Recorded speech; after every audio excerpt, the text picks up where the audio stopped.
Sir, ఇంత రాత్రి వేళ మీరు వెళ్ళి అలేఖ్యని వాళ్ళ ఇంట్లో డ్రాప్ చేయకుండా ఉండాల్సింది సార్. ఇన్ని రోజులు ఇక్కడ ఏం చేసినా ఓకే, కానీ వాళ్ళ ఇంట్లో డ్రాప్ చేస్తే ఈ టైంలో వాళ్ళందరూ ఏమనుకుంటారో, అసలు ఏం జరిగిందో ఏంటో.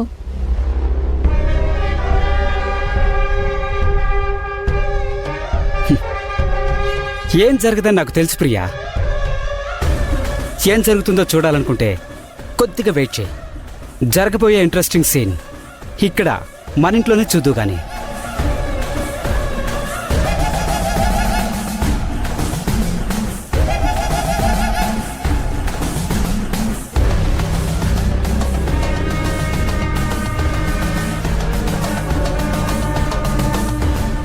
అదేంటి సార్, తను మళ్ళీ ఈ టైంలో ఇక్కడికి వచ్చేసింది?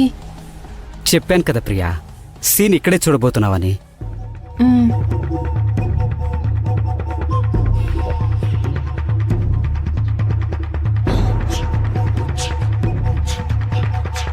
ఇది కళా నిజమా?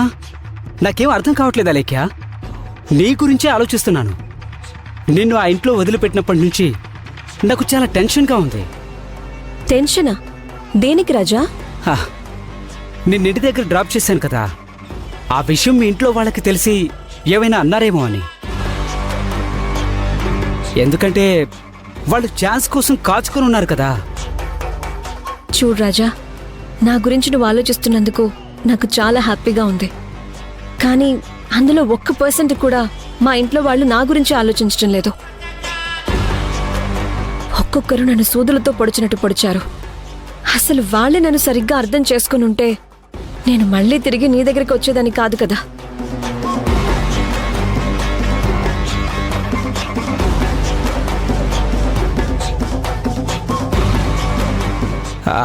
సరే కానీ అలేఖ్య, ఇప్పుడు నిన్ను ఎవరైనా ఏమైనా అన్నారా? మళ్ళీ ఈ టైంలో ఎందుకు వచ్చావు? ఇక్కడ నువ్వు అర్థం చేసుకున్నట్టుగా అక్కడ ఎవరూ లేరు రాజా. అందుకే మనసు బాలేక వాళ్ళు ఎలాగో నన్ను మాటలతో గుచ్చారు కదా అని ఎందుకు నీ దగ్గరికి రావాలనిపించింది.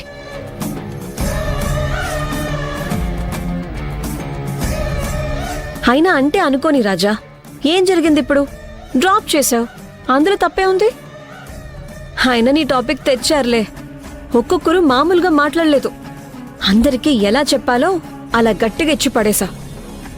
అందుకే నేను అక్కడ ఉండలేక నేనే ఒక నిర్ణయం తీసుకుని ఇక్కడికి వచ్చేసా.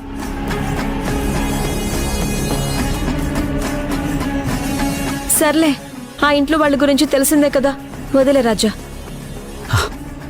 వదిలేయడం అంటే ఎలా వదిలేస్తాం చెప్పు? ఆలోచన లేకుండా ఎలా ఉంటుంది? నా అలేఖ్యకి కనీసం ఆ ఇంట్లో మంచిగా మాట్లాడడానికి ఒక్కరు కూడా లేరు. ఆ బాధ నాకుండదా చెప్పు?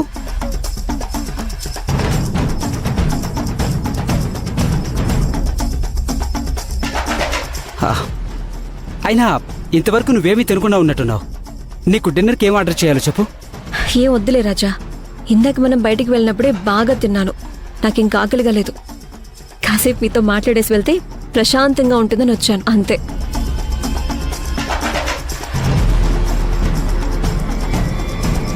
ఏంటి, కాసేపు ఉండి వెళ్తావా? ఏ, ఈ ఇల్లు మాత్రం నీది కదా? ఇది నీ ఇల్లే. నువ్వొక్క మాట చెప్పు, ఇప్పటికిప్పుడే ఇల్లు నీ పేరు మీద రాసిచ్చేస్తాను.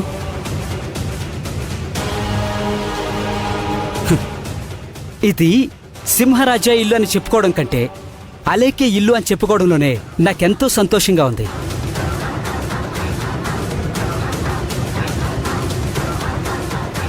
ఈ ఇల్లు సింహరాజా ఇల్లు అని చెప్పుకోవడం కంటే ప్రియా ఇల్లు అని చెప్పుకోవడంలోనే నాకు సంతోషంగా ఉంటుంది ప్రియా.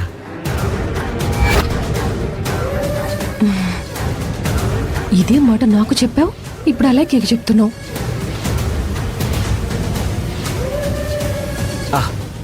అలేఖ్య, ఏమైంది సైలెంట్ అయిపోయావు? ఇంత రాత్రిపూట ఇక్కడ స్టే చేయటం అంత కరెక్ట్ కాదేమో అని ఆలోచిస్తున్నాను. చూసావా వాళ్ళు నిన్ను ఎంత భయానికి గురిచేశారో. ఇప్పుడు నువ్వు అక్కడ ఉండలేకనే ఇక్కడికి వచ్చావు. తీరా ఇక్కడికి వచ్చాక మళ్ళీ వాళ్ళ గురించి ఆలోచిస్తున్నావు. ఇది కరెక్ట్ కాదలేఖ్య. నువ్వు వాళ్ళ గురించి అంతగా ఆలోచిస్తున్నావు, కానీ వాళ్ళు నీ గురించి ఒక్క క్షణమైనా ఆలోచించారా? లేదు కదా. జస్ట్ నిన్ను డ్రాప్ చేసినందుకే అంత సీన్ క్రియేట్ చేశారంటే ఆ సీన్ ఎంత పెద్దదో నేను ఊహించగలను. అలాంటి వాళ్ళ గురించి నువ్వు ఇంకా ఆలోచించాల్సిన అవసరం లేదు. నువ్వు తప్పు చేసినా నిందిస్తారు, చేయకపోయినా నిందిస్తారు. మళ్ళీ నువ్వు ఈ టైంలో అంత దూరం వెళ్ళడం, అక్కడ వాళ్ళతో గొడవ పడ్డం, నీ నిద్ర పాడు చేసుకోవడం, ఇదంతా అవసరమా చెప్పు? నువ్వు ఒక పని చేయి, ఈ ఆలోచనలన్నీ తీసి పక్కన పడేసేయ్. ఈ రాత్రికి ఇక్కడే పడుకో.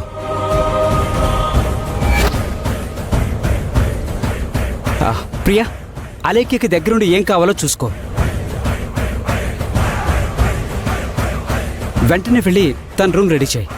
తనకి ఏ రూమ్ స్ప్రే ఇష్టమో కనుక్కో. వద్దొద్దు, నేను కనుక్కుంటాను. చెప్పలేఖ్య, నీకు ఏ ఫ్లేవర్ అంటే ఇష్టం? నాకు లావెండర్ అంటే చాలా ఇష్టం రాజా. అరే వాహ్, నాకు కూడా అదే కలర్, అదే ఫ్లేవర్ అంటే ఇష్టం. Okay okay. ప్రియా, అలేఖ్య చెప్పింది విన్నావు కదా? వెంటనే వెళ్ళి రూమ్ అంతా లావెండర్ కలర్ బెడ్షీట్స్, పిల్లోస్తో రెడీ చేసి పెట్టు. అలాగే రూమ్లో లావెండర్ స్ప్రే కూడా కొట్టు. అలేఖ్య ఎలాంటి ఇబ్బంది లేకుండా ఈరోజు ప్రశాంతంగా నిద్రపోవాలి. అర్థమైంది సార్. అంతేనా సార్? ఇంకేమైనా చేయమంటారా? ప్రస్తుతానికి చాలు. మేడం ఏం చెప్తే అది చేయి. త్వరగా వెళ్ళి ఫస్ట్ బెడ్రూమ్ రెడీ చేయి. ఏంటి వీడు నన్ను అలేఖ్యకి పని మనిషిని చేశాడు? ఛీ! ప్రియా, ఆలోచిస్తున్నావేంటి? వెళ్ళు.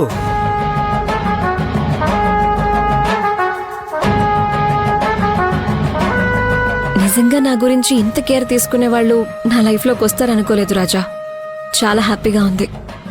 నీలాంటి వాళ్ళు నా పక్కనుంటే ఎక్కడైనా ఉండొచ్చు, ఏదైనా చేయొచ్చు.